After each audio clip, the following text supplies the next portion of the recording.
good scope of work. So that's what's brought us here tonight. And then if everyone's in agreement, the board members are in agreement, the next month's meeting, then we'll move into hopefully executing an agreement and kicking it off. Mr. Bob? Good. Thank you, Mark. The mayor told me to take, he gave me a time limit to stick to it. So I told him I'd come in under it. It's good to see y'all again. It's good to be back in Atoka this evening. As Mark said, the presentation will be familiar to some of you because you've seen it or you've seen parts of it. It was what we put together for the selection committee. When you began, you solicited a statement of qualifications, which we responded to provide planning services to Atoka for a long-range comprehensive plan. And so prior to that, I had been up to Atoka and been before the planning commission. We just did sort of an introductory training session. I don't know if y'all remember that or not. And then we did a similar thing with the board. So I've had some interaction with the board and the planning commission before this selection process, and we very much appreciate the selection and the opportunity to work with Atoka. So I'm going to run through this quickly. I'm not trying to convince you that we're the thing, because we've already done that. I'll move through it quickly, but it does reflect and explain our process that we like to use and our methodology that we would bring to Atoka in developing the plan. And so when we visited with the selection committee, this was our approach. We introduced our team, our approach to conducting the planning process. Results, any planning process ought to have an outcome that's tangible and real. And so we described that, and then we had a few initial observations of Atoka. Our team, you have met, myself, of course, Allison Malk is from Montana. She was with us at the selection committee. And this is Carol Ray. She's in Jacksonville, Florida. St. Simon's Island. He's our urban designer. Ron's our urban designer on St. Simon's as well. But and this is where we work. We work all across the country. Obviously concentrated quite a bit in the southeast, but over in the Intermountain West as well. And our portfolio is on the web if you need to sleuth us and look us up. Bert is on our team he's our engineer, Bert Kirkendall, and wonderful guy. He also sort of specializes in mobility matters, not just vehicular transportation, but greenways, walkability, connectivity, all of that. Bert is actually has joined Orion now, so he'll be on our team, but he'll be on our team as an Orion person. And these are our economists, our Nichols Road, who would assist us as well. And then we always make the point that we're partnered together now. If Atoka moves forward with the process, we're all a team. We're not coming in to hand stuff off. We're trying to engage. We're all a team in the planning process. So our approach is straightforward. It's not brain surgery, but it's very, very important. So in step one, we want to do a background, discovery work, study, economics, population, land development patterns, what's happening in the environment, just generate a baseline understanding of Atoka and the town of Atoka, and all about the data and understanding what Atoka is, gathering facts. The second step is where we engage more heavily with the community, with the planning commission, the board, with the community at large, and an advisory group to develop vision and mission and where is this thing headed. Then we do the plan itself, and we come up with an implementation element in step 4, and then in step 5 there's monitoring and ongoing guidance if that's chosen. So without getting too detailed in our philosophy, and I'm missing a word here, but community is a system. It's all interconnected. The mobility connected to land use, connected to economics, connected to, it's all interconnected to community facilities. And that's the way we approach process as connected. Community also is in a life cycle. Communities are born, they grow, they plateau, they die, and or they can be reborn. Atoka and the different parts of Atoka are somewhere on this continuum, and we need to understand what this means to where Atoka is in its life cycle, because it will be it will guide us on the kinds of planning policies that you will choose to pursue going forward. So when we start the process, we're all about not doing this. We're not here to produce a government stale report to you. We want a document that's vivid, real, interesting. You wouldn't mind picking it up and perusing it. So we want to brand this process on the front end. Yes, we're developing a comprehensive plan, but we want somehow to capture where Atoka is headed in the future when we do this process. So when we go forward, I've already mentioned step one. We're going to explore, the history of Atoka to some degree. Why is Atoka here? How do Atokans feel about the community, its history? Are they aware of its history, etc.? We'll explore all that. Then there's an environmental context that we need to study and understand. Environmental context meaning everything from tree canopy to water flows to stormwater runoff. Now this is at a high level. We're not doing a detailed kind of environmental work, but at a very high level, understand what makes up Atoka's natural environment. And then, of course, the development patterns. This is land use. How is land used? What land is residential? Where's the commercial? What kind of commercial? Where's the vacant land? All of that. Development patterns are studied. From development patterns, we can determine the likely build out of the community over time. If all things remain the same, what is Atoka's future? We can predict pretty accurately what it will be. Again, all things remaining equal. Mobility is included. We're in the discovery portion of it.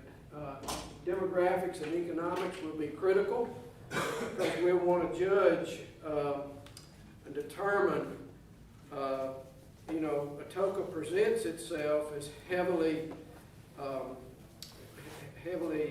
residential base. There's not a tremendous commercial base in the community. So are dollars leaking? Where are they leaking? How can they be captured? What does the community want in terms of commercial enterprise? What can it support over time? All of those questions we discover when we understand the demographics and economics of the community. And we actually, in this portion, we can begin to assess demand and determine what specific demand is there for a specific kind of enterprise in the city going forward, and that'll make a difference when we plan for it in the future.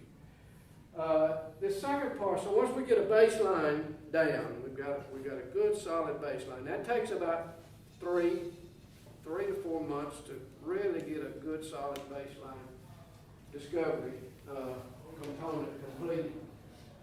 Then we can begin to take this information and begin presenting it and vetting it with the community. This is there are all these points and all the steps are important. This one's really important. We want to give it good attention. We want to take the discovery information and make sure that we have meaningful engagement with the community, where through an advisory group, which is what we'll recommend to oversee generally, and then with perhaps a series of focus groups or the community at large, we're going to engage this information and understand what it means. What are the issues in Atoka now and going forward? And just several happy shots of engaging the community. We made the point here, this is one of the most recent projects we completed down on the coast, and it was in the middle of the pandemic, and so we had to shift our methods from, we did a combined on-site meeting while people were watching on YouTube with a application to a cell phone app. They could be answering questions while there was just a myriad of ways to engage the community in the issues. That's just making the point that we want to understand not just the data, but what do the residents of Atoka think about? We'll frame up questions, and questions will be answered in a way that we can begin to see the areas that people feel really good about, the areas meaning topics or on the ground areas. There may be some concern about how is the future to be pursued going forward in Atoka. So there's a variety of ways of doing that. Now, I'll show you a scope in a minute. We anticipate utilizing advisory group, utilizing selected focus groups. We'll get that tied down tighter, and then we'll do an online interaction through community survey or other methods of online engagement project website. So we end up with the vision, the principles that Atoka would use to approach the future. For example, in this community, based on all the inputs and the data that the community wanted to, it has certain elements of preserving the community, both historic preservation as well as environmental preservation. There was a desire for growth. They wanted to grow the community, population, economically and otherwise. There was a big deal about connecting, the connectivity other than just vehicular. How can we extend the greenways and the trail? And then there was an element of celebrating. How can we ramp up what our community is about? How do we celebrate it? Meaning the branding, the festival aspect, the community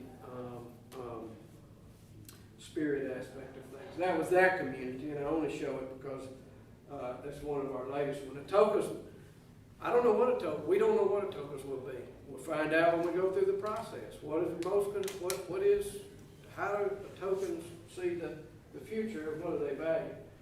Once we get there, we're in step 3 and by the way, that second process of engaging, that's a couple of 2 to 3 months. This third step is where we begin to write the plan. And when we begin this process, we'll want to begin it with what we call, there's 2 ways to do it. One option is a planning week, which is what we've discussed and what we preferred. It's a method where we get our entire team on site, on the ground, and we spend the week with you. And we open the forum. We have an opening forum Monday night, and we gather here just like we're gathered, and we'll break out over maps and discuss the issues that have been previously developed. We'll facilitate those exercises. And then we'll work feverishly, and we'll end the week with a concept plan and present that in a public forum and in a public meeting. We call it a planning week. Some people you might have participated in, if you've heard it called a charrette. That's what we do in this process. And then we begin building the plan itself. So we build it on not just red color on the map, yellow color on the map. We want to capture the intended character of place. The way we would approach it. So the community is made up not just of solid colors, but these are real places, and they have particular characteristics, and we will refer to them as place types. So in this particular instance, there was a kind of type of place in that community which was an entryway into downtown. And they needed those entryways improved to reflect the quality of downtown space. And so not only do we put the red color on the map as to where they are, but we begin to provide precedent imagery and design as to what the intended built character of those places is over time, and how they, in this kind of matrix format, what are their specific characteristics. Now here's the value of the way we see doing this. Your scope is going to include rewriting or amending your development codes, zoning, subregs, etc. This comes out of a plan, and planning in this method flows right into coding. I mean, it just translates right in. We're not guessing at where we're going with codes. We're not trying to figure out ideas. We can flow right into the coding process, which advances the implementation part. That's just another example from another plan. This was a vertical mixed use. Vertical mixed use in these places means this, it means this, it means this kind of street, it means that kind of streetscape. So we got good, solid visual understanding of what the future of the community is supposed to be. Now, that's done at a high level. This is just kind of a macro overall level. We can hunker down and we can pick out particular focus areas, and we will in Atoka. And I just came through your new roundabout. Really cool little roundabout. I don't know how folks feel about it, but it was more fun going through it than the last time I went through it when it wasn't there. I'm just saying, I might have missed that. I just got through filming something else, but I wanted to ask about where we're getting the data from, like, because I'm a big data person, but So, and you might have answered that already. you did miss it. Okay. Step one, I'll show it to You can show it to me later. visual in a minute. Okay. But the very first thing we do is data. It's discovery analysis. So we're going to look at population, economy, environmental features, land development patterns, way land used, how much is used for what, how many renters, how many owners, that whole nine there, we get a full. And that comes in step one. I just worry because I know our census data came out, and I'm just kind of, it's under, we had a low participation rate. Yeah. I guess across the state had that, but Yeah. I don't want us just to focus just on that data. And that's kind of. So we got source data. Our economists will bring a whole nother set of data besides census. We'll have census, but then they'll have their, what do they call that? Claritas data, and then there's another. Yeah. I mean, we'll have multiple sources to balance off of. When we pick these focus groups, and I think we've talked about this before, these focus areas, the Atoka has an undefined downtown, I guess you might say. Yeah. Doesn't happen. Okay. It's really undefined. Back up. Yeah. So, we might pick, we probably will pick.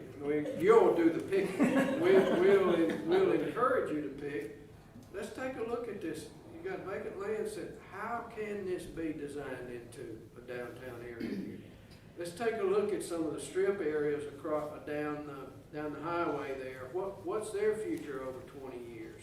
How are they going to develop or redevelop over time? Anyway, and then I mentioned the roundabout. That seems like an interesting focal point that might be upcoming. We'll pick those focal points and then begin to envision how the focal points might develop over time through our designers will do this. Now this is based on what Atoka has expressed as its vision of the future. Then we can take that, all right, how does this apply to this particular place here? And we can come up with that vision, and then we can begin to understand, okay, current zoning policy or rules are not going to achieve it. What do we have to do to get a walkable street, to get landscape parking lots properly, pull buildings up?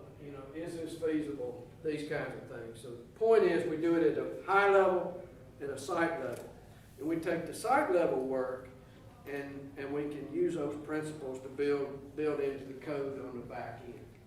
You know, visualizing that, how can that be? Just a strip?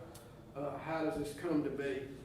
And quite frankly, it's a combination of both private, beyond the right-of-way here, and public here. So this being in Mississippi, this would be an MDOT concern, which this community has pursued, and then certain policies put in place to achieve this over there, in combination with economic development incentives and other things to move placemaking in that direction. So those are some other examples of it. Mobility planning, I won't dwell on. This was Bert's, and I think that's missing a graphic, but we would want to take a very close look at your trail system, how do pedestrians connect. Atoka is very auto-centric. I can just feel it coming in. How do people want to move around and anything other than their car? If so, how are we going to do it? How will we connect up? Where will the greenways be? What parts will we connect, and so on. And by the way, this is your data point right here. It's step one when we do discovery.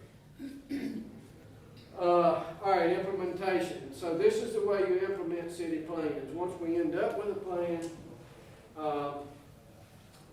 there's only 3 ways to implement it. You're going to implement it with policies, projects, meaning investments, public and private, and management. It's the only way to implement the plan. So we want to address that. We address that through a quite extensive matrix of strategies. What kind of categories that fall into? How is it prioritized? Because you can't do everything all at once.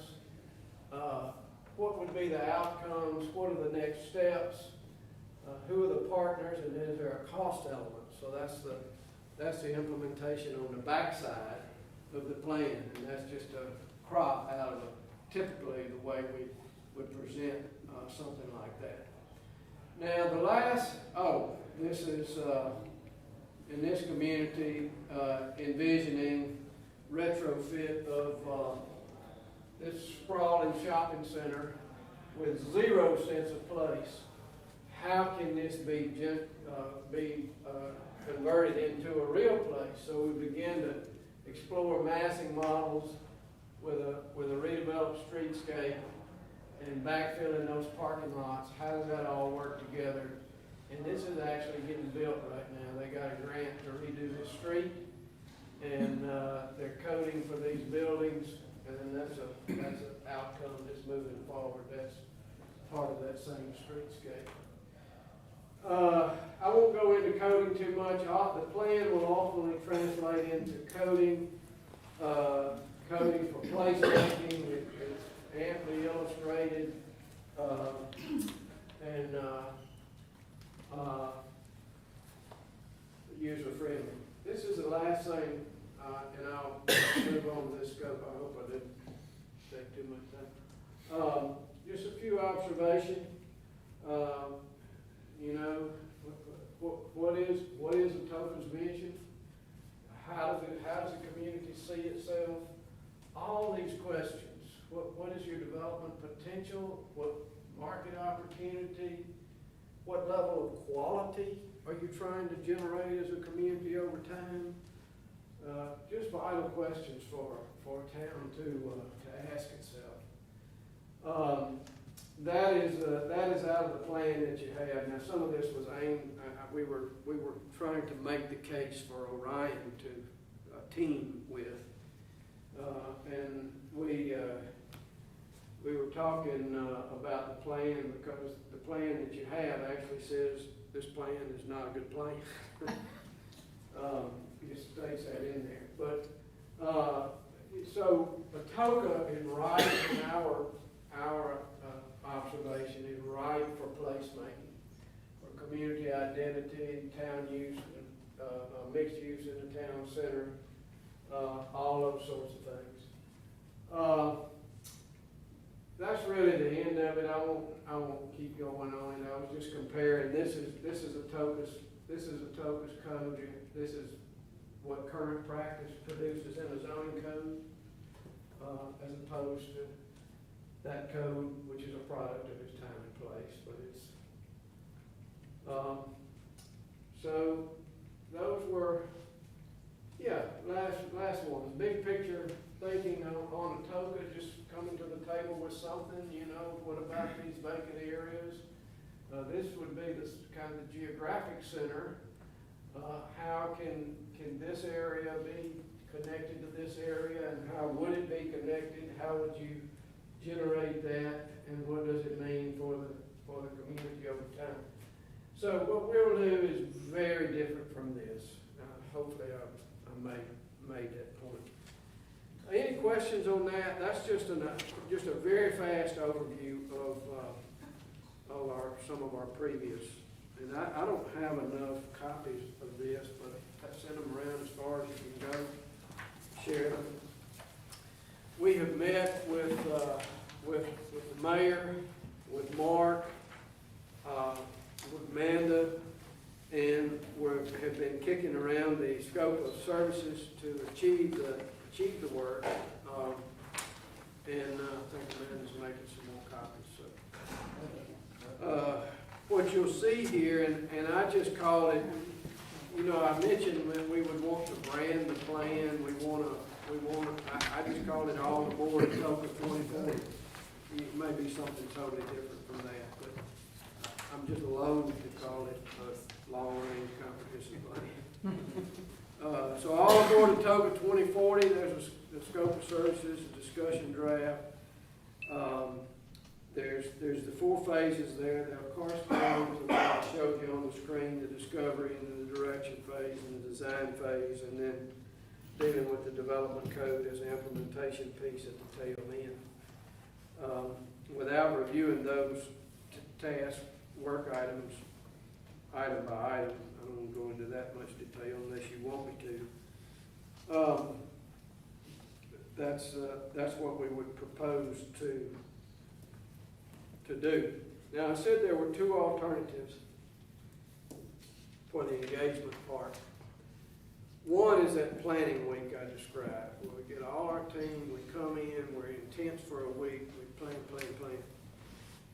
The other alternative that we use is a series of typically 3 to 4 meetings with an advisory group. And each of those meetings will have a specific purpose. Meeting 1, we would deal with discovery data. Meeting 2, that advisory group would be setting vision. It's less community engagement involved in it. Number 3, we'd vet a concept plan, and number 4, we would wrap it up. So there's that method. And those meetings occur like for a couple of hours periodically throughout the process. And then the third alternative for the engagement part of it would be a series, rather than a planning week, we'd still use a week, but we'd come in for a series of neighborhood meetings. So we meet with this neighborhood or area one night, this neighborhood or area the next night. Different communities choose different methods for one reason or another. By far, the most effective method that we think is that planning week, and that's what's on this scope here. But there are other methods. I just want you to know that. So, and since we didn't have a scope, I'm throwing out all the alternatives for you to select. In other words, you didn't advertise a scope. You advertised for qualifications. So this is what we're sort of laying on the table for you to consider. That's our method. That's where we would be headed, and answer questions or talk about that or anything I missed. I don't know if it's a question as much as a comment. So on one of your slides there, you said that we would need to determine the level of quality. And to me, that's a hard thing to put into words. And I was wondering, I think visually in my head, I could think of a Germantown would be a high quality, and I could think of a Mason as being a low quality. And if you said, where do you see Atoka? In that kind of terms, but I was just wondering if y'all get that question, if y'all put that question out, how in the world do you put that into words? What level of quality? I've got. So we wouldn't ask it that way. Yeah. That's a good observation. That's a great observation. we wouldn't ask it that way. Well, let me start by saying, we don't wanna mix quality with expense necessarily, though there's a little bit of relationship. We would ask more open-ended questions, whereas, if you, had, what business is Atoka missing? What is lacking here that you're traveling to another community to go to? Mhm. And if we get answers, you get a variety of shops that people are going to other places, so we can glean from that, consumer desires. What's another community that you really admire that you think Atoka has the opportunity to emulate? And so then we can get answers out of that. So we wouldn't want to ask it as blatant as what level of quality you want. Could you have the situation, if you ask, what businesses or what are you going out of Atoka for that you like? Seems like to me there'd also be a question, and would you like to have that? Yes. Because they might really would like to have a so-and-so, but don't have it in my immediate area. Right. And I guess y'all have that, I don't know. Yeah. You've come across that. Yes, You mean yes. like a Whataburger? I was thinking Walmart. Yeah. I was thinking Walmart Yeah. right away. I don't want one in our community, but I don't mind traveling. I talked to a man, Sorry. I talked to a man that used to be in my neighborhood, and when the McDonald's opened up in Mumford, he put a for sale sign in his yard. Huh. Yeah, He said, yeah, and he bought, more acreage out in the country somewhere. right, Now, I thought that was kind of goofy, but, yeah, yeah. yeah. He looked at that McDonald's opening that's the beginning of the end right there. Yes, and so in a community survey, we can have a specific checkoff, would you like this, this, or this, and then an open comment box where we can generate that feedback and then glean from it, what are people saying Yeah. about the town. And of course, you're gonna have review of all the results, and you're gonna be drawing your own conclusions, and we team to get the right focus from the plan. Thank Does you. that answer that Oh, question? it did. Yeah, You answered it great the first part, yeah. Just not asking it in that way, right. but giving them more of a whole bunch of other questions. Yes, and so we get at what do people value about Atoka, and what do they want to see, characteristics of Atoka in the future? Questions go there, so, anyway, yes.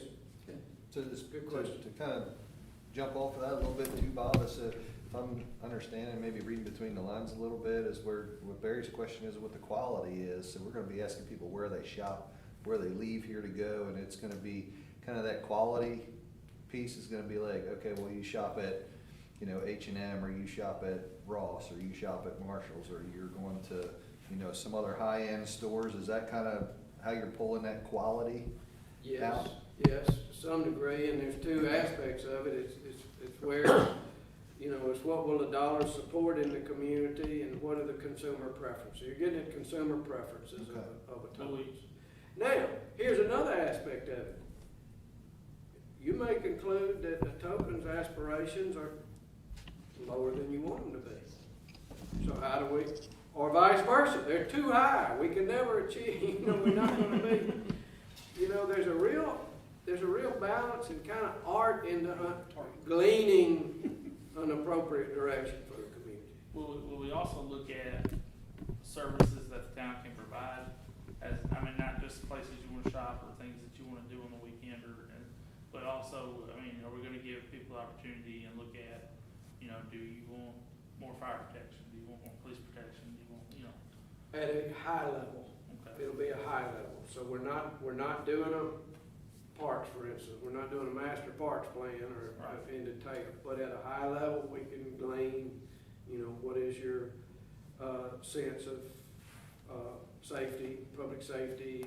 That's what I'm looking at. If we have the opportunity to bring these businesses in, of course, it's gonna, generate more tax revenue for the town to use. Well, I think the public should have a say-so on how they want their dollars used, Sure. whether they want the more protection or the more, whatever. Right, there will be an exercise and we hadn't designed the survey yet, but a lot of times it's forced choice. if you could have more this, this, or this, you know, how would you rank them? What would you put them in? You can only have these three things in the future. Now, what's most important to you? And then we glean out of that like that. Yes. All right, thanks. So you said phase one's gonna be 3 to 4 months, phase two's about 2 to 3 months. What about 3 and 4? Where are you looking on that timeline? The whole process is 12 to 14 months. Yeah, it'll take a year. You can't go too fast, because you can't. And you don't wanna drag it out, because you lose momentum, you lose interest. We found that 12 to 14 months is a good time. Outside of the, so either the planning week, or if we break it up to have the, you said the 3 to 5 hour meetings and stuff like that, will you or members of your team be here in Atoka on a regular basis as well, you know, presenting to the board, or just kind of discussing that, or is that something more that happens, just, I mean, the world's gotten, you know, smaller now with Zoom and everything, so is that Right. something you handle it that way, or would you actually be boots on the ground here in town? We would scope, boots on the ground, a minimum of 4 points, and then, for more than one person. Now, I'm just an hour away, so it's not like I can be here at many points as necessary. We would scope the 4 formal points that I mentioned, and then, of course, we would communicate, we like to communicate every week or two, as needed with staff, just make sure things are tracking and we need to communicate and so forth. And so will you rely heavily on staff to help with you with some of that community involvement, engagement, and, So- you know, promote that stuff, I assume? That's a great question.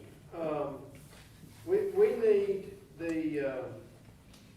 we need Atoka to handle our logistics when we come, let's take planning week, for instance. We need Atoka to get secure the war room, and to, make sure the event gets advertised. We'll provide all the advertisement, but y'all blast it out and get it out to the community.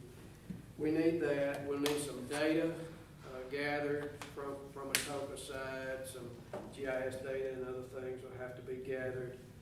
And when we come to review time, when we review the work products, we need the city to provide them back to us in a consolidated kind of, we don't need everybody sending in individual comments. Somebody's got to consolidate review comments and get them to us.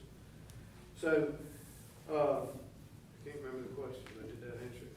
Yeah, it's just how much staff involvement.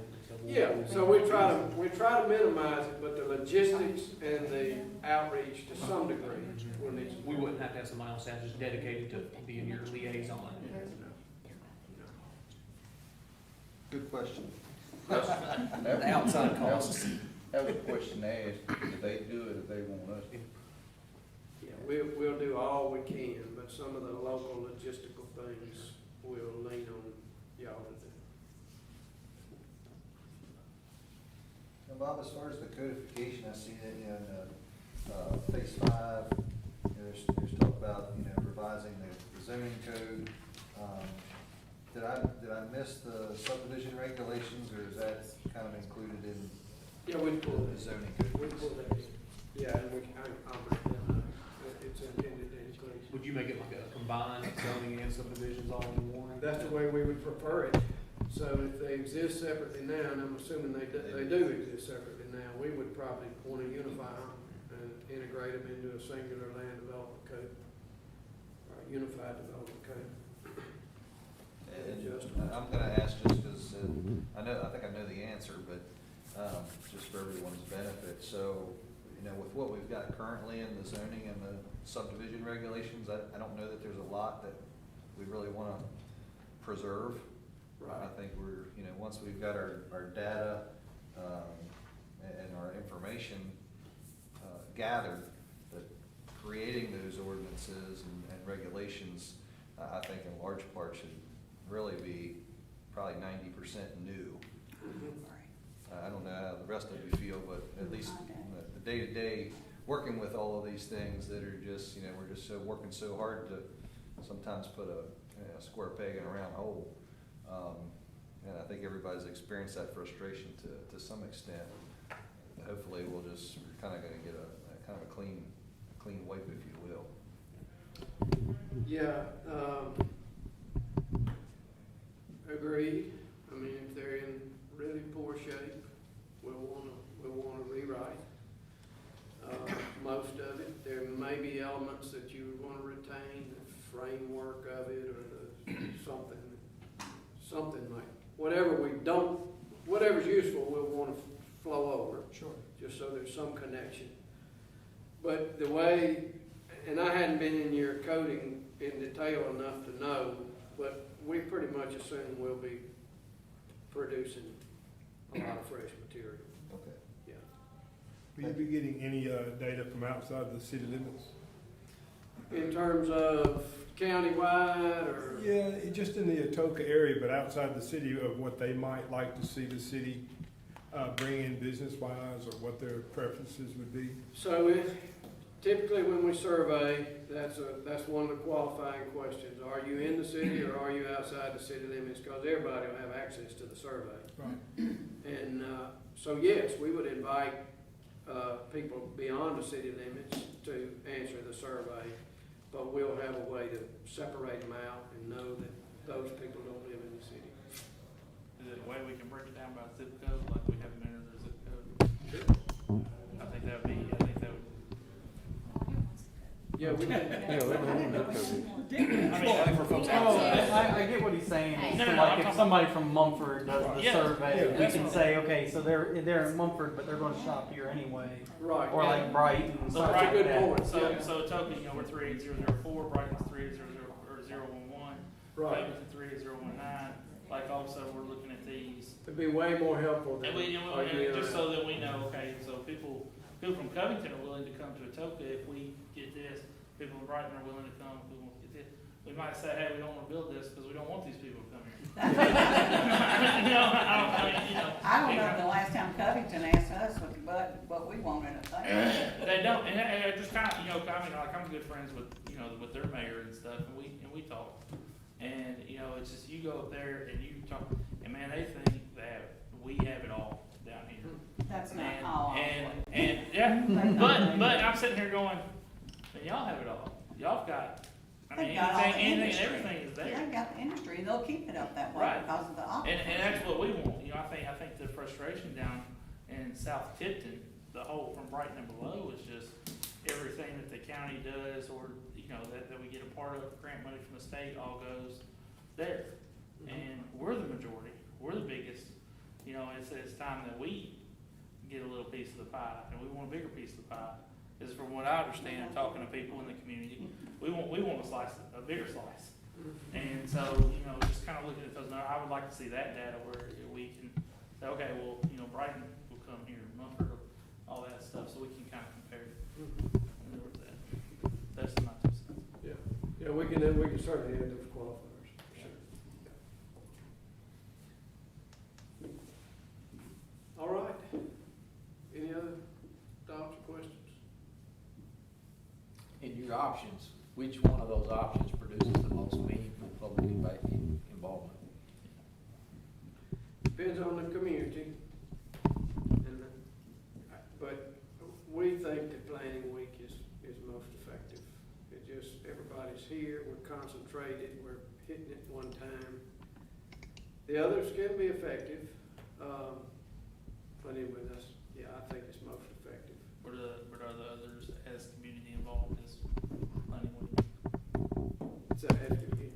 Are the other options as community involved as? No, so if we did that, well, if you do the neighborhood meetings, we've done that on multiple occasions. It depends on if you can get a good, solid neighborhood meeting together. I don't know if those exist in Atoka, or if there are defined areas that we would want to go to.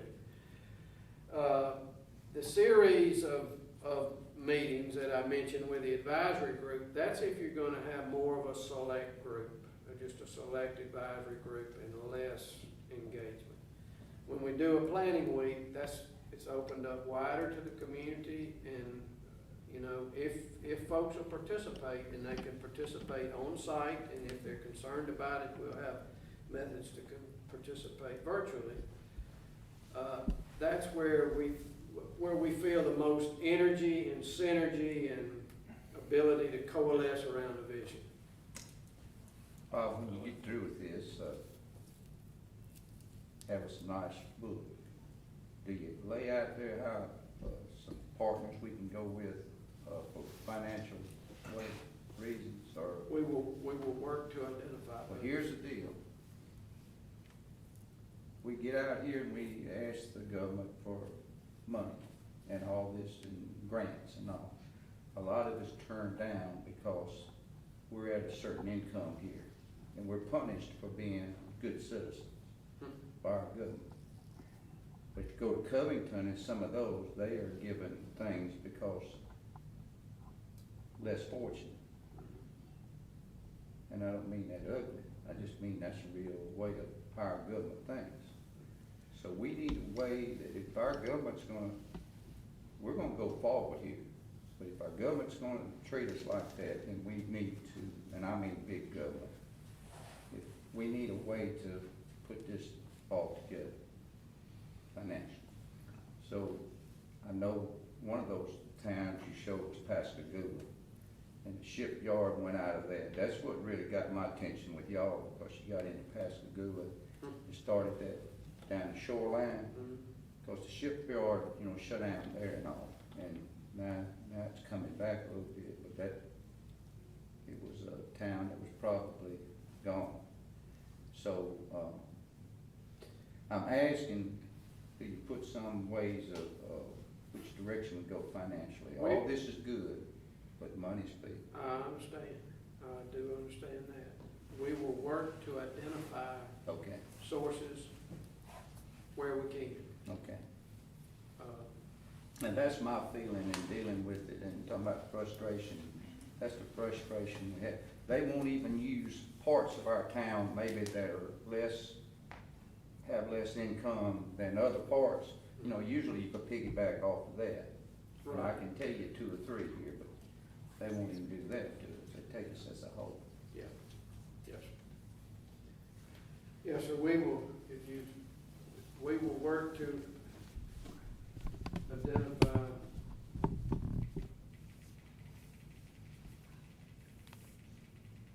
you'll see in the way we like to do the implementation.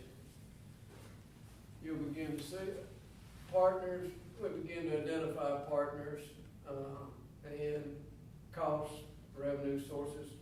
Those things are constantly shifting, so it's hard to really hone them down, but in terms of direction, yes, we can identify those. Paul, in some of those early stages of data gathering and getting some feedback and information from community, when we have those types of meetings, is that something that we would maybe even seek out some bigger commercial developers to get input on, to see what would bring them here, or what they would like to see here, or what would make things work for them to come invest in the community? Yes, that'll occur. The economists, our economics team in particular, will be engaging developers. The whole team will engage them, but they'll be most interested in understanding attitudes about Atoka, how can it be made investable, all of that we would want to explore with those stakeholders. Who are your developers now? Why are they here? What do they see as the advantages? What's their market? How do they see the market moving? All those questions asked. Yes. Okay. We probably need some outside money too now. Yes. Kind of piggyback off Mr. Mark, when we get the development, or the plan of like, what businesses do you go, is this gonna also help kind of reach out and recruit those to come in, or is that gonna be all solely on? That would, we wouldn't recruit. Okay. We won't have the capacity to do Right. that. But that's also the kind of the opening the channels with what, what the feelings are and stuff like that with like developers and all as well. Yes. Okay. Typically, if the process goes well, you will opportunities popping up. There'll be interest from the development community. You'll get attention just because of the process you're using, and, so some of that may float to the top, is what I'm saying, without lottery, but you will have the opportunity. To recruit on the backside would be a means of implementation that Atoka would have to take up. But I know they do look at if you got a plan, or are you just shooting from the hip? That's exactly right. In any kind of grant and all, they'll look at these, do you have a plan of connection? Or do you have a plan of bringing industry in? They do, in getting these grants, they look at all of that. And Yes, that's the first step that they look at now. yes, That opened my eyes a lot when, trying to do it. yeah. Anything else? So I guess is the next step, y'all prepare a formal scope of services, put a hard number to it, and present it to the board for consideration? I think that would be the next step. I think our purpose was to have a work session to answer any questions, make sure everybody was kind of singing from the same sheet. If the decision needs to be made in the scope really now, if we want to pursue a planning week or one of these other methods. And once that decision's made, we could tie down the scope and put the number on it. I think we should go for the planning week. I like if planning we can swing that. I think Did you say one of the data select they use Claris? Okay. Now you got to present a plan to the board. Yeah, I mean, we have our scope of work, and I think this is pretty much what we had discussed Yeah, at we our did. negotiation meeting, if you will. Yeah, But we don't need to decide that until we see if we're gonna take them. Yeah, so we'll need to get Is a that right? number, we'll need to get a number from Bob for if this is the scope of work that we've talked about through the negotiation process with some of us, and if everybody's on the same page, we'll get him to put a number to it. We'll present that to the board with an agreement to move forward. Satisfied with that tonight, is that right? That's will be the question, to make sure everybody gets their questions answered tonight. And it's, what you heard tonight, is everybody in agreement that, we'll go through these 4 phases of the process, and we'll get a rewrite on our codes, we'll get a rewrite on the zoning, and we'll be able to decide where Atoka's gonna be in 20, 25 years. This is just exciting to me. That we get to decide here as planning and as elected officials and appointed officials, the direction with assistance from the community of where we're gonna be in 20 to 25 years. I mean, it's really, we're right here at the ground level, getting ready to take a big leap into the future. Have to roll me in on a wheelchair. Sorry. Have to roll me in a wheelchair. We'll make sure you have mobility. I will. I sure will. Gives me a ramp. Get you there. Are there any more questions? Anything that you need to ask? So 2040, I guess, is the target. I know the last 20 years for me has gone a lot faster than I thought it would. So, You wait. so I'm assuming the next 20 just keeps getting faster. I don't know. But I thought that's about the life of what the state. standard planning practices, sometimes it's written in the law, in the enabling legislation. It's not written in Tennessee's enabling legislation, but standard planning practice, you look at a 20-year time horizon. And best practice has you updating that 20-year plan every 5 or so years for an update, so. Yeah.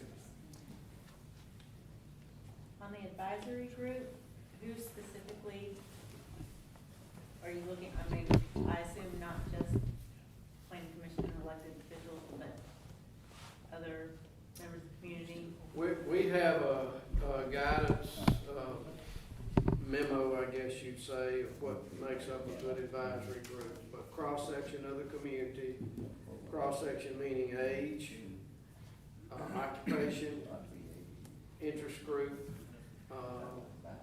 size 12 to 18. We've seen them as many as 20 or 25. We've seen them as few as 10. Generally 18, 12, 16, 18. So that's gonna be up to Atoka, who appoints that, who Okay. ought to be on that, but we have some, I guess, recommended Yeah. guidance you could consider. Okay. Yeah, and the planning commission is gonna have full, and board, of course, gonna have full purview over everything ultimately, so. The idea would be to have an advisory group of other citizens looking at it. Let me review you on the, as far as our budget. We adopted the budget, and in that budget was a, planner on staff here. And so, Mark is supposed to be getting us, qualifications and, the job description. So we'll be involved in that too. Planner slash architect, engineer, I mean. And that wouldn't do away with SSR, but it would, help with just these local little things. So that's involved, I see in this thing too, coming up. You're not looking for a job, are you, Not right this moment. See, and I like the whole thing about bringing a planner engineer on now too, especially for when we go through this and we revise all the codes and everything. Let's just say we do scrap 90% or revise 90% of it. And somebody with brand new fresh eyes going, okay, this is brand new fresh code. This is what they know right away. We don't have to not necessarily retrain our brains on certain aspects of it too. So How well do y'all work with, election cycles in the mix? We just, y'all have elections here? I don't know. We have legit ones. But no, because I asked that because, we're within, 11 months from now. I think the town, as far as mayor and I think alderman, I think you guys are up, aren't you? In 22, so 11 months from now, they're in the middle of running, and then you're looking 13 months from now. And so if I don't think you're not going anywhere. I'm asking that. So I'm like, I'm gonna be in a Atoka, I can tell you. so I'm just like on where we are on that aspect. Have y'all had experience with that? Is that delayed? Is that restarted? Are we bringing new? We're going to bring new people. That's a great question. So it just depends on the context or what's going on in the community. Yeah. We've seen them sort of slow down, just kind of wait, hold up for 2 months till this is over, and then we'll pick that. We've seen just go on with it, just get it done.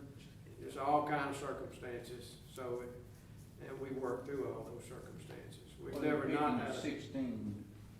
16 advisory group, you can have that in the back of mind of people that's gonna be here and don't have to play that game. That, Yeah. right, That, exactly. you can gear all that in there. Yeah.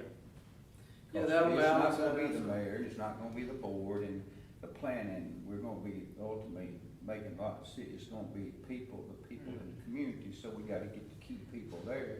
Right. That don't even wanna be in politics, but they wanna be Atoka to grow and do the things that it needs, so that's what you have to gear at. To me, that's the vision I have Yes. within this thing. Election's gonna happen, just gotta keep going. Toka's still gonna be here. Right. Agreed, yes. Okay, any All more right. questions for Mr. Bob? Thank you, sir. Thank you. You know, I get to Yeah, ask do you questions. have any questions? Well, I was sitting here as you were talking about what kind of importance do existing educational facilities, education in the community, the ability for families to have a quality education system in place when you're doing it, do you all work those kind of things into your plan? So we'll be oriented less towards educational planning than we will to general community planning. However, we will evaluate, or I should say, assess. We will observe the quality of the education here now. How does the education system impact the community today and its potential future growth? Those kinds of things. But we won't be into what's the capacity of the school, how many students do we need to plan a new elementary school, that would be beyond our scope. So it would be more the general influence of the education system on the community Right. today and in the future. Yep. But Thanks. some of that is drawn here, the education right now. Now, where it goes, I don't know. Right now, they look at, Atoka Elementary is one of the top. My sense is that your education So system we're gonna is get our own superior. school system in Atoka. It's an attractor. If people are willing to pay the price of whatever it takes. Think about now pushing. What's the thought? But I tell you what, it is, Lakeland, has gone to another level with their schools and all this taking, and I think that's where you going, because you live where, Arlington? And they're there too, so all that plays in a big part of it. Yeah. Okay. Yeah. Okay, Thank anybody you. else? Yeah, thank you. Okay, We covered? I think so. Okay, very good. Is there anything you want us to cover about the meeting? So for Thursday? For Thursday? Well, I think Mr. Kevin's here, so might as well, and it was on the agenda to talk about, planning business. This is planning. Planning, yeah, it is. Y'all are welcome to stay, but Yeah. just for planning discussion. We'll take a little break. I guess we'll take 5. Take 5.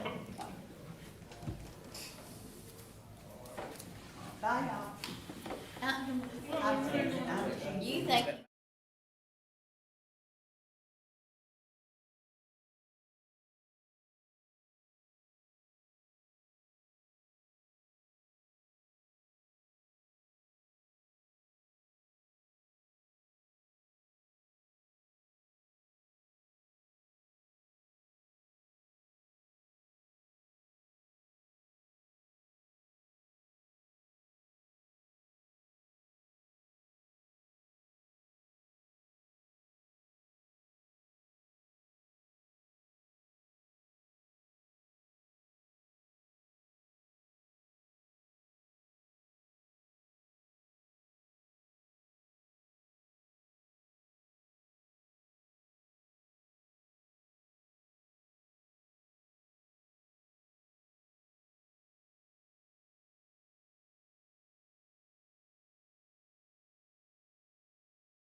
Let's roll.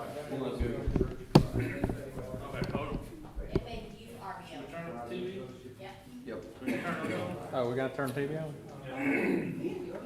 Can't do anything without the TV. Alright. Body cam. Yep. I get that one.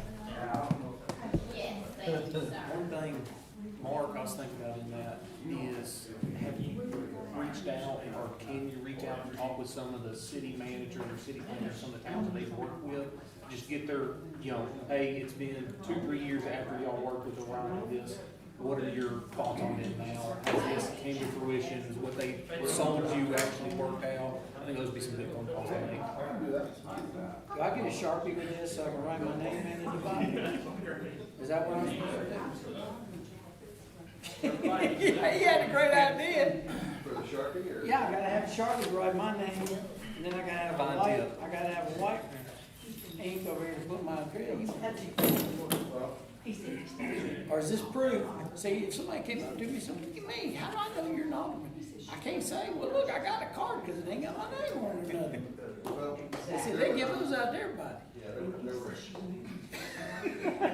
Busting my chops. Having this busting my chops.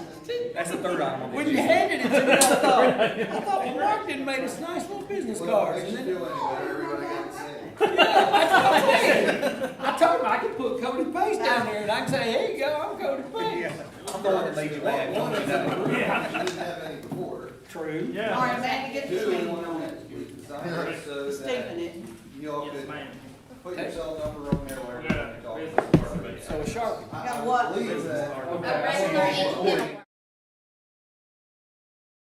Yeah, since y'all didn't have anything, I This is wanted better to than get you nothing. something, Okay. so that you can have something. Party at your house after.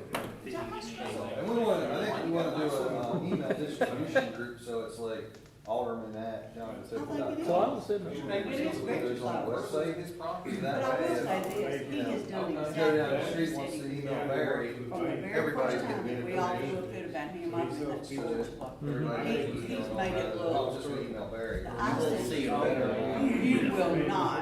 And I will see not. a lot of it. And Everybody he's gets really done a great job with particular that. issue or- Now, what I could do is. Or maybe just saying, hey, thanks for something as simple as that. Permit without. We don't get that, we just get the email, hey, why did my taxes go up? My favorite was, when they reassessed the value and somebody goes, the city raised my taxes, like, no, they didn't. And neither did ours. Your house value went up. Relax. See, that Lowe's guy has been. All right. Are we ready to go, guys? All right. Oh, are we ready? Ladies and gentlemen. on your own, man. Is everybody ready? Here we We're go. ready. Go, Ben, go. Try to keep it quick. Alright, so this is one of the things that's on the agenda Thursday night, right? It's APC rentals. Right. It's here, it's this, and then it extends out to here, right? One of the things we've been discussing is improvements to Rosemont, right? So, we got the roundabout now, we're tapering back, we end up tapering the end of the taper down to 2 lanes, it's back here.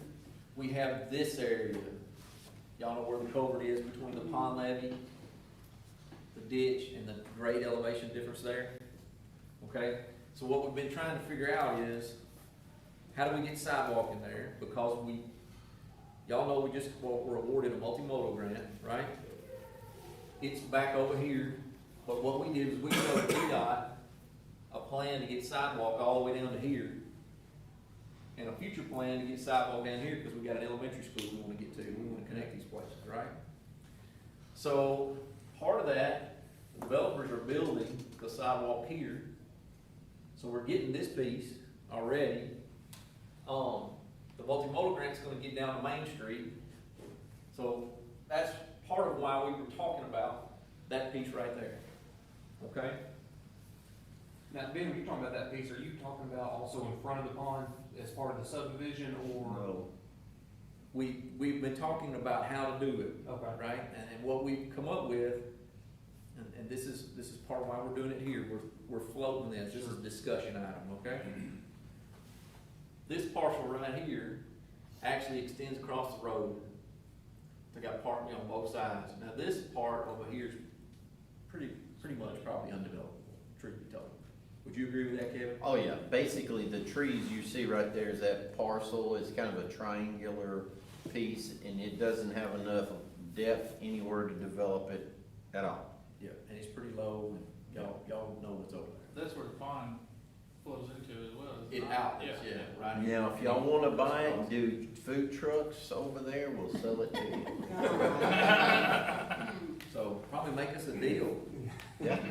So anyway, this parcel right here will probably get sold off. In fact, that is the plan.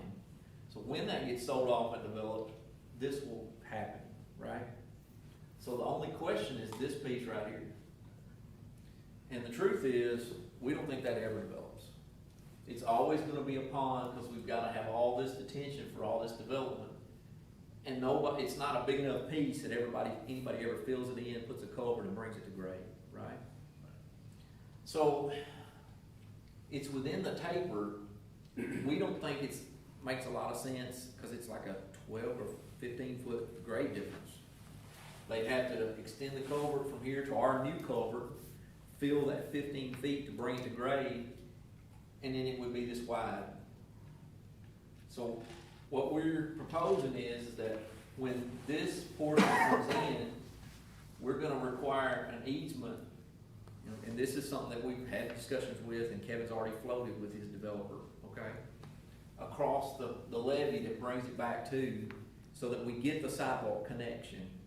We just don't get it along the road right there.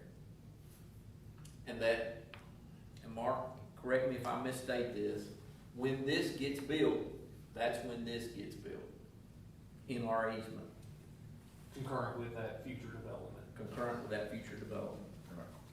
So that doesn't hold this development up. We know we're getting this piece, because that's a saleable lot, and they're gonna prepare it to be sold and get it sold.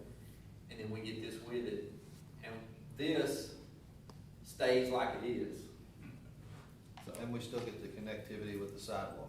right, so we still get the connectivity to the sidewalk. And what we've done there is just kind of look at this little spot, and what makes sense in this little spot to try to meet everybody's needs. So, is it perfect? No, it's not perfect. But it's the best we've been able to come up with so far that everybody can live with, and that we know we can get done. Any questions about that? Yes, I guess two. First, how are we going to ensure that it gets done with that lot development? Are we gonna put a note on the plat saying that, with the development of this lot, they have to also extend the sidewalk across the detention pond, or how are we gonna hold our feet to the fire on that? We are gonna put it in the plat for this parcel here.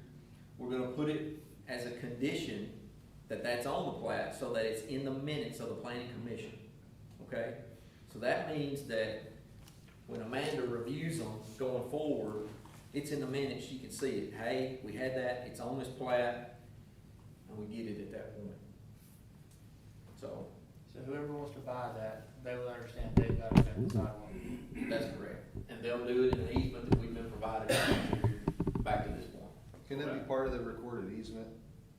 Yes, they'll have to record the easement, that'll be part of the plat. Was, as the easement, could the recording of the easement be referred back to, that's when the sidewalk comes in, when this particular parcel is developed? I guess I'm looking for that legal kind of, where I think Keith is trying to go. How do we make sure, how do we have any? I think it's all just tied together by the plat, the easement's Yeah. recorded by the plat, the language is added to the plat. Exactly. Okay. As long as we get 4 different ways where it says they gotta do it. That's the What about- plan. Is there any talk to, Jimmy and Ricky about, their little parcel right there on the corner of the roundabout?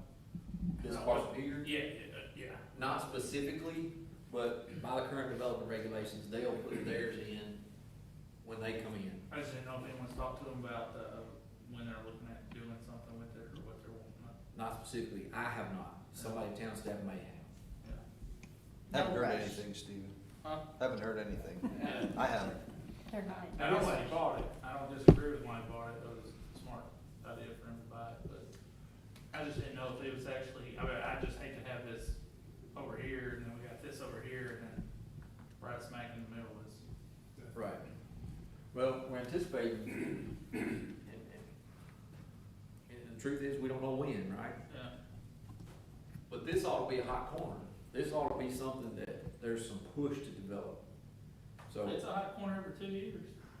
I know. You know, I think it, you know, I would like to, yeah, I agree, I think it needs to be, you know, discussion anyway about what they're looking at doing with it, when, right. you know. I think either way, with the development on any of the corners that remain there from the roundabout, we're gonna get sidewalk improvements. In any case, regardless of what the use may be, we're gonna get sidewalk improvements for that commercial piece. Other ideas? I guess the other concern I have with this plan is, I'm just seeing the sidewalks they put in Montford, down Montford, Atoka. Down through there where they're just snaking around and there's a lot of, it doesn't look great, I'll be honest with you. It looks like they do what we're trying to do here just to make it work instead of spending a little extra money to do it right. And that's what this is gonna look like, and I don't know that anybody's really happy with how that turned out at the end of the day. Didn't see, you know, they didn't have an example to point out what it's gonna look like, whereas we do, it's gonna look like what Montford sidewalks look like now. Yeah, we don't want that. And that's a great point. So, the alternative to that is that we figure out how to get this filled in. The problem with that little sliver that we keep bumping into is that the developer's got no incentive to do it. I mean, it's not a saleable piece of property. It's just always gonna be the detention for the greater property, you know, until somebody decides that, man, this is really worth going underground somewhere else so they can get that.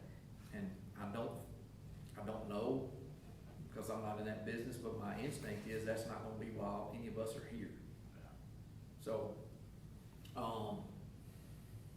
and maybe that, you know, we hadn't talked about, is there a cost share? Could we be, you know, put in some money as a town to get that done? I don't know, we didn't breach that subject. So, I guess, I was understanding that since, I mean, that pond lot is part of the subdivision that they're proposing, so it's just like when we build these residential subdivisions, it's all kind of tied together, doing the road and frontage, road improvements to Rosemont, you know, for some of these, the houses up the road from here, that's all tied together, so their incentive is, in order to get that part approved, they've gotta do this part, cause it's all part of the same subdivision. It's not. Is it not? That's what was presented at the last The pond planning commission itself meeting. is just gonna hold retention, right? yes. It doesn't actually sit on that lot in McLaughlin Commercial.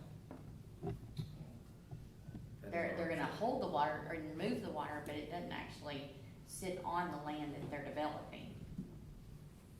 The lot that they're developing. You know, Ben, that's can you McLaughlin turn on the Commercial. property lines from your, Oh, the county the jail? layer? Here. We can do that. I can. We got somebody who can do that. There you go. Yeah. Was that not how, it may be on mistake, but I thought that the plat you submitted last time, it showed that pond lot in the subdivision. It was a 2-lot subdivision that included, like I said, the lot you're wanting to develop plus the pond itself. Because you're wanting to do some sort of lot adjustment between the two. Because I can't remember what it was. You know, it's better we just look at it. I don't recall, and I didn't look at that before I came here, but I think that detention pond is actually a part of a separate parcel, if I'm not mistaken. But I could be mistaken, you know. Matt, come back. Come back.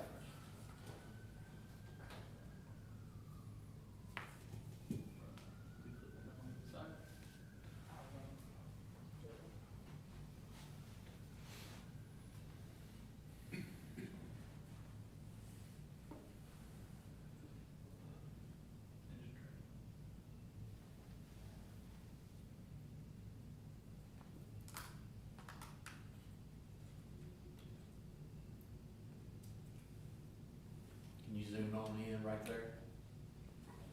So, Yeah, see. the way it's drawn, it's two separate, and that's the deal.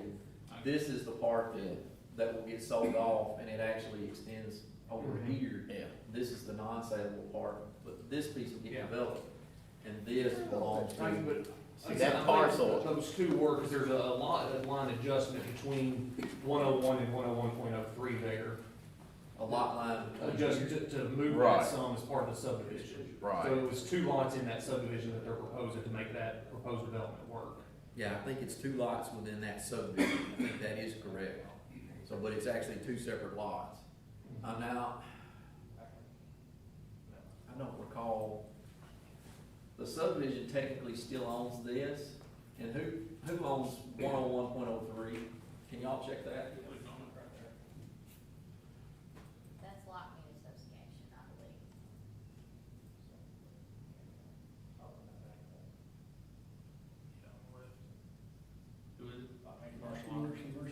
Commercial owners.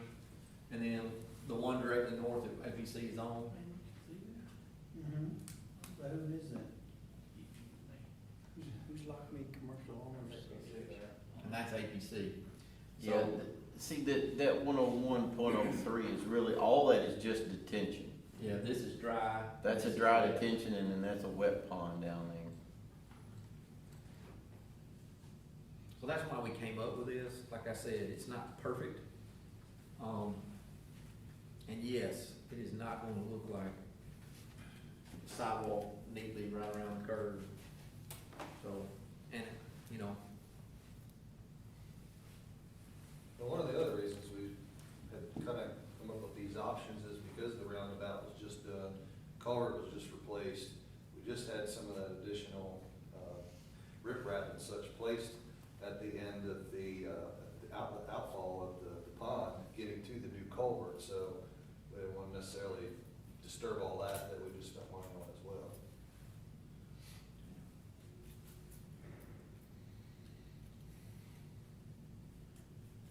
Yeah, like I said, if the pond parcel is a part of it, then that's the best option, and it could be considered a temporary option potentially, but my understanding was that the pond was part of it, so that was, you know, why I was saying we needed to have them do the sidewalk along the pond parcel as well. But if that's not part of your project, if it's outside of it, then that kind of changes the way I was Well, looking at it and understanding it. From the subdivision standpoint, anytime you modify property lines, that becomes a subdivision of property. So, yes, it's a 2-lot subdivision, but the actual work is really just in 101. And it's really not even all of 101, it's just that portion that fronts up on Atoka, Idaville. The portion down on Rosemont, we are not actually developing anything over there. and we are asking them about this pond because they have to drain to it. So we're asking for information about it because we don't have plans on it. Mhm. So we're basically asking them to verify that it will hold their runoff. So they do owe us that information, and they're Right. planning on getting it. Right. The parcel that y'all were talking about cutting off, I think, is this one. Yes. Right. Correct. This piece here. Yeah, because that'll be, at some point, that will certainly, you can see, it'll have to have right-of-way dedication and everything. But it certainly is a buildable commercial piece at some point in time when someone so chooses. You don't already have a plan on that, do you, Kevin? Not yet, no. But I have talked with Alan about it, and he does have some thoughts on it, but he don't have anything solid right now. Yeah. And that's the one part, I guess, about this. We don't control when this and this goes. That'd be great. If y'all know how to do that, I'm all ears. I don't think you have enough money to do that. Yep. I don't almost guarantee it, though. I believe, So, but again. But as a part of that subdivision, we can go ahead and record that easement. And an easement is an intent always. You know, we'll show it where we think it needs to be, but ultimately when it's built, the easement is an intent. It's to provide the public access across that property. and the goal right now is still that, So like would a RV note need to storage. be added to the original McLaughlin? I don't know, like I said, I just, my thoughts are it's gonna look like the Mumford sidewalk, which I've never liked, I don't think anybody does. What do y'all as a commission, I'm not the only one on this. No, I mean, so many people complain about that, and I mean, it doesn't look good, Somewhere. you know, and then, you know, I I've sat here watching them bust up, asphalt into a, into a gas station, just put a sidewalk and build asphalt, which is Yeah. completely absurd. But, There's no other way to fix it though, is it? Well, to do it right, you actually bring it up, you put Yeah. in the storm sewer, just do some work, fill that hole Right. in with dirt. You connect this over, Yeah. that culvert, and then you fill it and bring it to grade. And then when that was widened, you widen that. but I will say, like, having known, who has the 101 and 101.02, like, I know those guys, they want it to look nice too. So, that is some comfort Yeah. in that. That's the same thing with Air Serv, and look at the back of his lot right now. Well, yeah, I know. Hey, we Yeah. should, That, that should've never they want it to happened. look nice there too. That means nothing to me. But I think they would want that, but yeah, I am kinda a little upset at Air Serv too. And we all know that wasn't our fault on Air Serv. So, Well, guys, ultimately, this is up to y'all. We're just bringing So, trying to bring a solution. I don't see any other way, to be honest with you, to make it happen. And filling this in is an option. So it just is probably an option that, we're gonna have to have more negotiation about, and we may end up having to kick in some. And that may be perfectly okay. see, I don't know that I'm there yet, Ben. Like I said, this is part of that subdivision. Like I said, for it to be done now. Yeah, for it to be done now. If they're doing that lot, line readjustment, then those two lots are, to me, that's all part of the same subdivision. So they're required to do the frontage improvements along their entire frontage of their subdivision. That's my thoughts on that. I was just thinking I know I'm not the, only person, but that's how I feel about it, so. That is how it reads. So that would be, how I would look at it. Obviously, if it's separate, if they're contained just solely on that one lot, and it not doing 101.03, then that's a separate situation. Let me ask this, Ben, could we, without having to physically go in there and put the curb and gutter and sidewalk in there now, do you think we could do the grading in there and put the drainage structure in there, get it back where that can go in if we chose? What I'm saying is, Do this grading? yes, Connect that up? yeah. To where it's, when you get your multimodal, intermodal, whatever, money, that you all do that, it'll be ready for you, just come in there, put your curb and gutter and sidewalk in. So that makes it easier on us. Yes. Well, we're leaving it of them of their requirement to install the sidewalk. It's kind of a meet in the middle situation, I guess. Y'all do the dirt work, you get it up to grade, but we be responsible for doing the sidewalk in the future. I don't know about that one either, truthfully. Just because that opens up a can of worms for other developers in the future, with other ones where, now say, well, we don't do our sidewalk either, you let these guys do that. Well, let me ask this. Let's say you guys do that now. You sell this off, when these guys widen, this gets widened. It's part of it. That way, they're taking a piece, this guy's taking a piece. Where's it widened at to now, like, relatively on that? You see this right-of-way line? That's actually the right-of-way for the roundabout. Okay. It's not on this side, which is kinda goofy, it ought to be, but it's tapering in, and it comes back, it's back to 2 lanes about right there, about at the end of the construction, where we had the top 3 barricade, where everybody kept driving around in the ditch. But ultimately, that Rosemont will be 3 lanes all the way, right? That is the plan. That's the ultimate cross-section there. So, when we do that, we wanna go ahead and We want to be dedicate 3 right lanes. away and put that curb and gutter and sidewalk in that location, Yep. So that means now if you're widening it out and everything, that means that you've got curb, gutter, sidewalk, and potentially asphalt, drainage, and all that to go along with that. Agreed. So, and I don't know, guys, if we got to decide this tonight. We have a meeting on Thursday. The meeting I saw was canceled. Did I see that come out? It's abandoned our calendar. Okay. No. Did that go out, Goodness canceled? gracious. Be here, be square Thursday Okay. night. No, we were trying to reschedule the work session that would fit with every one of you guys. I I wasn't planning on finally being here sent the Thursday final night. email and said, this is the work session, your regular planning commission meeting is on So- Thursday. Let me try and, get a good handle so that when I go back and talk with the owner, what your request is. Since it is a 2-lot subdivision, you want us to do all the roadway improvements on Rosemont Road where we front on 101 and 101.3, curb, gutter, and sidewalk. Yes, now, if we wanna have some discussions about, you know, delaying what's on Rosemark for the future lot development, we can possibly discuss that as well. I'm open to that. I don't wanna speak for everybody. But I think it needs to be done right, which is a typical section, not along the levee. Well, no, see, again, I'm not sure I'm hearing what you're Yeah. saying, because what I thought you were saying is you want us to physically go in there and do those improvements right now as a part of this project. That is what he would like. Yes, absolutely. Okay, As a fallback, we might discuss it, the pond would have to be done with, at the very latest, with that second lot development.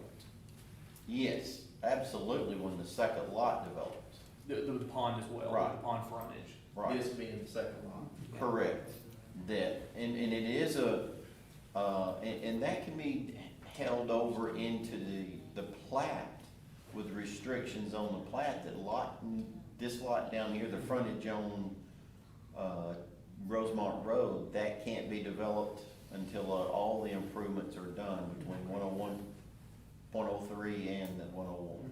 Would you convert this to a 3-lot subdivision to make that I work think out? that's the best way to do it, yes. I think at this point in time, that really kind of clarifies things, and that way you Make it can easier say to lot describe. 3 can only, be developed, or these improvements have to be, made when lot 3 is developed. This being lot 3?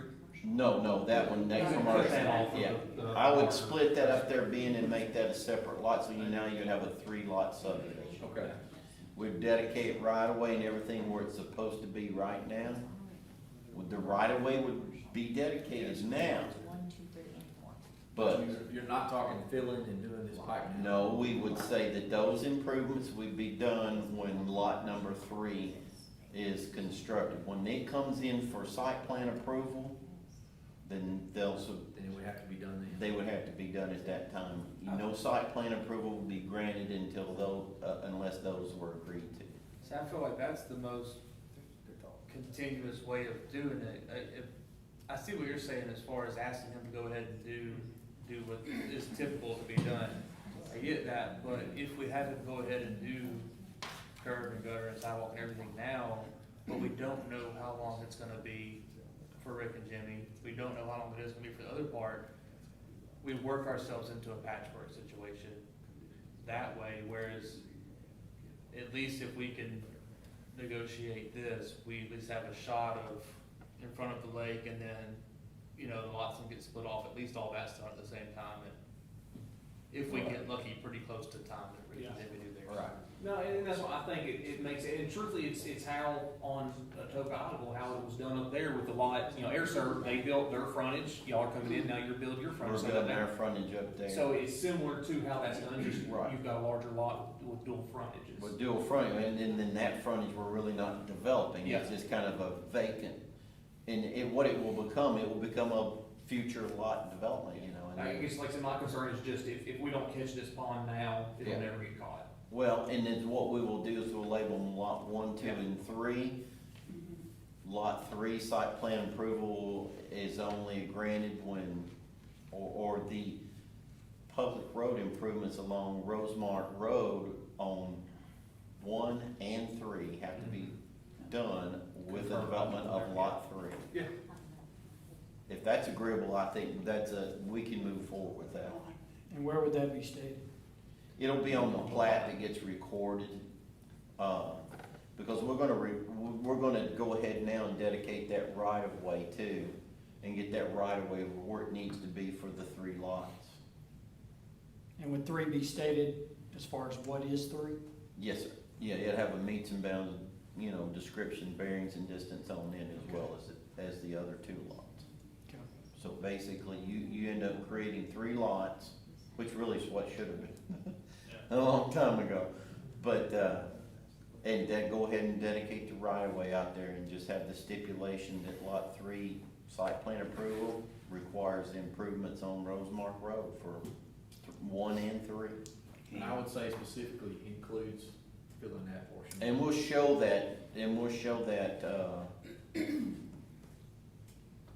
with the right-of-way dedication, that basically it says that, you put in curb, gutter, and sidewalk from this point to this point, and we'll pattern it so that it's with a star, something to highlight. It says, lot 3 develops, you gotta do these improvements on here. Clear what Yeah. it is. I think that's good for me, if that works for y'all. Keith, is that good? I think it's a fair solution. I do. Is that something you guys want to decide tonight, or is that something y'all wanna just do? I don't think we can really decide anything until. Yeah, that'd still be Thursday, but Yeah. Uh, Other thing that was discussed, I think you had some concerns with sidewalk, or curb and gutter around the entire development. Interior. Yes. Is that something that y'all are willing to incorporate in? The other lot on that roadway does not have curb and gutter. It should. Truthfully, it should have. We missed that one. In the interior, we're gonna have buildings that are gonna be on the edges of it, so you're not gonna have a whole lot of edges of pavement there. On the south side of it, if you look at the grading plans, we've got that water, it's not sheet flowing out to the edge of the pavement, it's flowing back interior to those. We did add another drain in there for, you had mentioned something about the headwater, and it coming over. So we went back in there, we had to add another number 10 inlet to keep that headwater down so that it didn't come back over that edge of pavement at the south side. I didn't even think about it. The curb and gutter basically is a drainage feature realistically. And we've got our drainage moving to the interior versus to the exterior edges. All right, so here's the next question. We also have pond data that you're gonna get us. Can you Yes. get all of that done by Thursday? No. That's why I asked the question. But, if long as we're all in agreement so that you have your direction on what you're approving once it gets done, we'll do that. But I've gotta get the surveyor out there to check that pond or to map that pond. Not necessarily, I think we've already got that data, I just gotta get the inlets and stuff and the pipe sizes and the outlets and stuff to make sure that we've got the volume in there that's required for the detention pond. And I don't think I can get the plat and everything revised by then, but we absolutely are in agreement to do it. Okay. All right, so that means then, are you expecting to be pushed a month? Or No. you're expecting Approval with conditions. with conditions? Yes. Okay. I just wanna be, I don't know what the board's gonna do, I just wanna be clear about what your expectations are. Yes, yes, that's what, because I think, the intent of the development is there. And Mr. Rose has done he's done an excellent job with the stuff that's not even on the road. So I think it will be an enhancement. I'll be honest, I'm very leery of approving it without this stuff in hand Thursday night. What, about what? Approving it without the changes made, it's really giving staff time to But review if it. we and put look it at it. if we put it in the minutes, it'll have to be that way, won't it? Well, if it's an approval with conditions. Conditions. The conditions, Need to be with the I would conditions say be that listed. a motion to approve this with the following conditions. Okay. 1, Yes. spell it out. 2, Okay. spell it out, and then that becomes part of the official record so that when y'all bring the plan back in with all of those conditions met, and that's where it's key to make sure that in the motion with the conditions, that staff can look at those conditions and say, Yeah. we can check them off and say, yep, that's been met, yep, that's been met. Is there anything else on the agenda? What's on the agenda, Amanda, for Thursday? What's on the agenda for Thursday? For planning? Is it just this? Loft Estates, cause we've done the walkthrough. Yeah, that should be pretty straightforward. Uh-huh. And the reason I don't wanna put it off another month Discussion. is he's already incurred probably a 25% increase in his steel costs from Maple the Village. delays on. I get it. already. I don't wanna You're worry talking about more. $60,000 already in Yeah. increased steel costs. I think I know where. It's tough to approve something without seeing it, because it's up to the interpretation when you do that. And- Even if you try to note it as much as possible, you can miss something. And speaking as a former member on the planning commission and now as an observer, the follow-up enforcement has dropped before, or the follow-up conditions have been known to not be enforced. When what the planning commission said and what was done afterwards. So I know where you're coming from. Is there a way to? But if it's written 400 times, you know, like Mark said, I looked at Mark, I said, if this comes down like this, you better have it where we can go back and say, no, here it is right here. Kevin, is there a way to maybe bring a sketch in of what, maybe not a full-blown thing, or is there? I don't know, Mark, I just have to see. I know that Kyle with Maple Village, I thought Maple Village was on there too. Well, that's what we were discussing. Yeah. You haven't seen the markup on Maple Village. No, Amanda said she got those today, and so we've got to try and get those over to Ben and Amanda. Also, Kevin's got a busy week. I just don't know that I can get all that done before Thursday, and, and quite honestly, these are things that are going to go forward into a design, like with Maple Village. Yeah, hey, it's totally up to you. I'm just telling you where my guy's at. He's already incurred a lot of cost, with the delays that we've had here. I think everybody's trying to get to yes, Yeah. but I think the planning commission wants to feel comfortable with whatever decision they decide. Yeah, I mean, I'm willing to look at it, entertain it, see what you have at that point, but I don't wanna promise you that if Yeah. you make these changes, like if you present it, that, I'm not gonna tell you where my vote's gonna be, because it's very open-ended. Yeah. And it's- Well, these are specific items. When you say that we're gonna have a 3-lot subdivision, Ben's gonna be looking at man, look for a 3-lot subdivision. If you say within that subdivision, you're going to have noted that lot number 3, site plan approval is contingent upon improvements on Rosemont Road of lots 1 and 3. Yeah, but I guess even just like that right there, you said that, but those lots aren't even a thing yet. We don't have anything that distinguishes what lots 1, 2, and 3 are in our hands to have for that to mean anything. Well, I can get that to you, Yeah. which is what lots 1, 2, I think and it's a 3. sketch you're talking about. We Yeah. need something to see, just to Yeah. help clarify. What we were Yeah. just talking about is this is all originally McLaughlin Commercial. Do we really need to make a revision to McLaughlin Commercial for this? Like lot 1R, 2R, Therefore, or when 1R, you go look 1, it up 1R2, however On you the do it, assessor yeah. site, and you pull up, cause it's gonna pull McLaughlin Commercial, that it pulls these changes with it. Yeah, usually it'd be a replat of lot whatever, Right. yeah, that, yeah. I don't think it changes what you're drawing. I think it just is the process, the document control process. Well, we had to get, since now Air Serv's a part of that, so we had to get their Or it'd just be a signature. replat of the lot of lot whatever of the subdivision. It wouldn't be the entire subdivision. Yeah, you're not you're not doing anything with their lot. It would just be, what it would do is tie the documents together. That's all it would do. Yeah. Yeah, 'cause they'll just put the number on the top of the original, but then at least I'm not trying to go through each and every to put these pieces together. Yeah. That's just not wrong. All right. Any other discussion about this? Okay.